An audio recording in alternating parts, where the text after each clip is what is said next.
आज 75वां स्वतंत्रता दिवस के अवसर पर आप सभी को बधाई।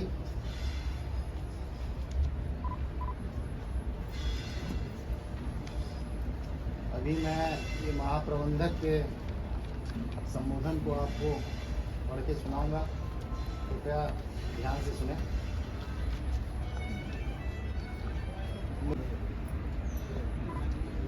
अमृत काल, आज़ादी का अमृत महोत्सव।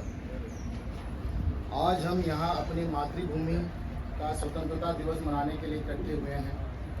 इस वर्ष का उत्सव विशेष महत्व रखता है क्योंकि हम अपनी स्वतंत्रता के 75वें वर्ष का स्मरण कर रहे हैं।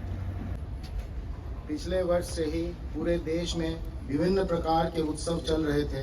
हम एक रेल परिवार के रूप में भी इस महान उत्सव में भाग लेने में पीछे नहीं थे। ब्रिटिश शासन से भारत माता की आज़ादी हेतु स्वतंत्रता सेनानियों द्वारा जो बलिदान दिया गया है, इसी इतिहास को फिर से स्मृति पटल पर लाने के लिए आज़ादी का अमृत महोत्सव चल रहा था। विभिन्न पूर्वोत्तर राज्यों के रेलवे स्टेशन पर कई कार्यक्रम आयोजित किए गए।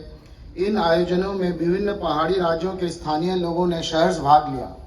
इस तरह के आयोजन उन गुमनाम क्रांतिवीरों की कहानियों को जीवंत करने में सहायक सिद्ध हुए हैं, जिनके बलिदान में हमें आज़ादी मिली।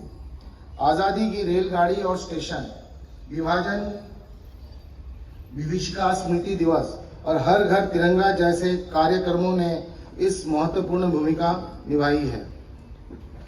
तबाही और रेल कर्मचारियों की प्रतिक्रिया एवं रेल कर्मचारियों के साथ दुखद घटना। 14 मई को अत्यधिक भारी 61 स्थानों पर ट्रैक में दरारें होने के कारण लामडिंग बदरपुर हिल सेक्शन की रेल संपर्क टूट गई। हालांकि गाड़ियों के पूर्ण बहाली का काम युद्ध स्तर पर शुरू किया गया और महज 2 महीनों के रिकॉर्ड समय में पूरा किया गया।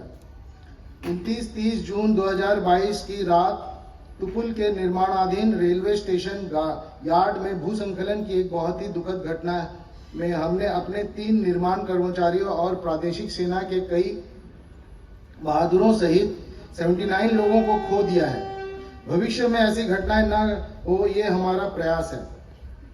संरक्षा और दक्षता। भूसंकलन, किनारा का कटाव, ढलान, अस्थिरता के लिए पूर्व चेतावनी प्रणाली स्थापित की जाएगी।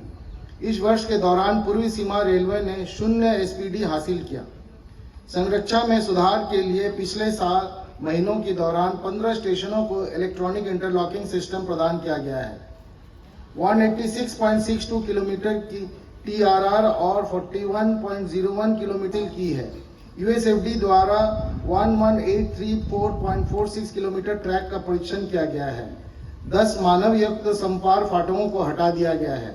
इस अवधि के दौरान 28 RUB और 6 ROB को पूरे किए गए हैं। 134 पुलों का पुनर्वास किया गया है। LHB कोचों की POE पिछले वर्ष के मुकाबले 74% बढ़ा है। 395 नॉन AC कोचों में अग्निशमन यंत्र उपलब्ध कराया गया है। आग लगने की स्थिति में ट्रेन के ऑटो स्टॉपेज के साथ 20 ऐसी कोचों में फायर डिटेक्शन सिस्टम लगाया गया है। 10 स्थायी गति प्रतिबंध हटा दिए गए हैं। सुरक्षा। हम नई लाइनों और हाल ही में खोले गए अनुभवों में रेलवे सुरक्षा बल की नई चौकियां खोल रहे हैं। रेलवे सुरक्षा बल ने 148 दलालों को पकड़ा है और जनवरी से जुलाई के दौरान उनके पास 23.26 लाख मूल्य के 19 किए गए हैं। रेलवे सुरक्षा बल के जवानों ने अपनी वीरता का परिचय देकर 4 लोगों की जानें भी बचाई हैं। 6 मानव तस्करों को गिरफ्तार कर 351 नाबालिग बच्चों को छुड़ाया गया। इस दौरान 37 अवैध घुसपैठियों को भी पकड़ा गया। अवैध रूप से प्रतिबंधित सामग्री ले जाने के 493 मामलों का पता चला। 100 व्यक्तियों को गिरफ्तार किया गया और 21 करोड़ रुपए की वस्तुओं को जब्त किया गया।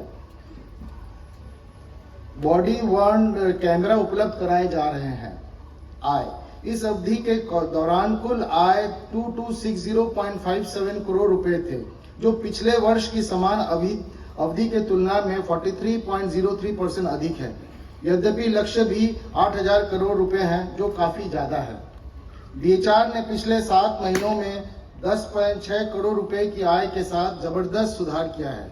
यात्रियों की भीड़ को दूर करने के लिए 25 लंबी दूरी के मेल एक्सप्रेस में ट्रेन, 26.5 हजार के से अधिक अतिरिक्त बर्थ उपलब्ध कराने के लिए अस्थायी तौर पर 355 अतिरिक्त कोच जोड़े गए हैं।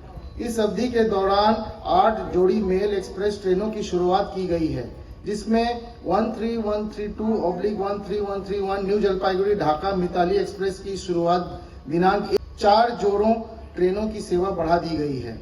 यात्रियों की मांग को पूरा करने के लिए 3 जोड़ी मेल एक्सप्रेस ट्रेनों की बारंबारता बढ़ाई गई है। 14 स्टेशनों पर ठहराव की व्यवस्था की गई है।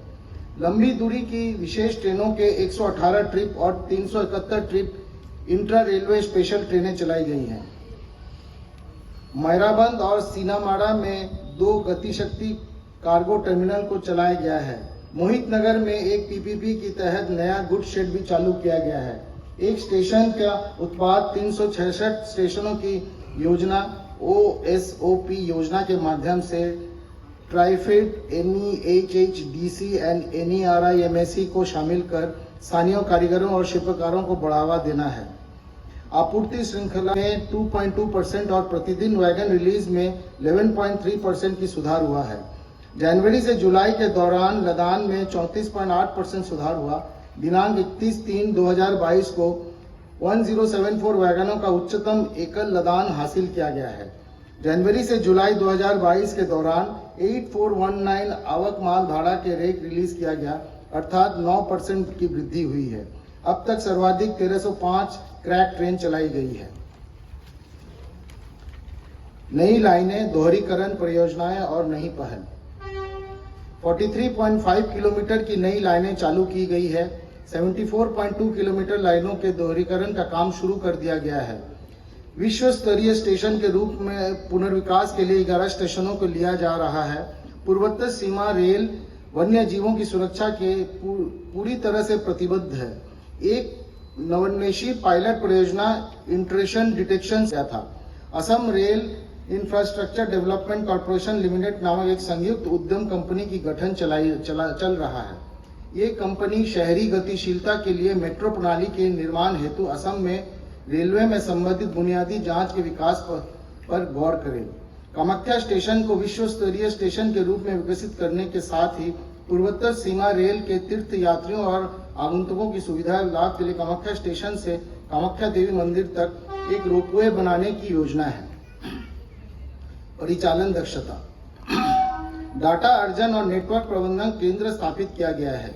रेलवे विद्युतीकरण के 977 रूट किलोमीटर का काम पूरा हो गया है, जिसके परिणाम स्वरूप 6 ट्रेनों की यात्रा समय में 10 से 65 मिनट की कमी आ गई है। इलेक्ट्रिक कर्षण पर चलती है। यात्री सुविधाएं, दिव्यांगन की सुविधा के लिए 14 दिव्यों के पूर्वोत्तर सीमा रेल के स्वामित्व वाली 12 जोड़ी मेल एक्सप्रेस ट्रेनों की साथ जोड़ा गया है। विभिन्न स्टेशनों में 7 लिफ्ट और 7 एक्सकेलेटर लगाए गए हैं। इससे रेलवे उपयोगिता विशेष रूप से हमारे वरिष्ठ नागरिक यात्रियों को बहुत मदद होगी। कोविड-19 के कारण रोकी गई सभी ट्रेनों में लिनेन की आपूर्ति बहाल कर दी गई है। नए FOB और 4 प्लेटफॉर्म शेड का कार्य पूरा कर लिया गया है। डिजिटल पहल, इलेक्ट्रॉनिक लेन देन, बिलों का भुगतान, सूची प्रबंधन, GEM प्रापण, इलेक्ट्रॉनिक नकद प्रेषण नोट, कुल बिलों का भुगतान। टिकट चेकिंग के डिजिटलीकरण के लिए 32 ट्रेनों की शुरुआत की गई है। हैंडहेल्ड टर्मिनल, भारतीय रेल में पहली बार पूर्वोत्तर सीमा रेल ने UDM के माध्यम में स्टील खरीद और तेल खरीद के लिए डिजिटल लेन देन की प्रक्रिया शुरू की है। कर्मचारी और अन्य कल्याणकारी गतिविधियां, आजादी के अमृत महोत्सव के तहत कोविड टीकाकरण अभियान के दौरान 5400 खुराकें दी गई है। NGO की मदद से भैरवी, सैरंग, न्यू जलपाईगुड़ी और दार्जिलिंग में स्वास्थ्य जांच शिविर आयोजित किए गए हैं। इससे 1000 लोग लाभान्वित हुए हैं। 38.35% रेल कर्मचारी और रेलवे सुरक्षा बल के 57.26 कर्मचारियों का स्वास्थ्य परीक्षण किया जा चुका है। केंद्रीय अस्पताल के नए ब्लड बैंक, नए आधुनिक ICU, लिक्विड ऑक्सीजन प्लांट के साथ अपग्रेड किया योजना बनाई जा रही है। 98% सेवारत कर्मचारी और 33.8% पेंशन भोगी UMID पर पंजीकृत हैं। अनुकंपा आधारित 268 मामलों को 3 महीने के भीतर अंतिम रूप दिया गया है, अर्थात कुल 89% संपन्न हुआ है। सीपी ग्राम में कर्मचारियों की शिकायत के निपटान का 100% लक्ष्य हासिल किया गया है। कर्मचारियों और पेंशन भोगियों को उनकी विभिन्न शिकायतों को दर्ज करने की सुविधा के लिए मुख्यालय में एक कर्मचारी सुविधा केंद्र स्थापित किया गया है। गुवाहाटी स्टेशन पर आधार कार्ड सुविधा केंद्र प्रदान करने वाले भारतीय रेल पहला स्टेशन बन गया है। सप्ताह व्यापी अच्छी आदत अभियान पूर्वोत्तर सीमा रेल के सभी 15 रेलवे विद्यालयों में चलाया गया है, ताकि विद्यालयों के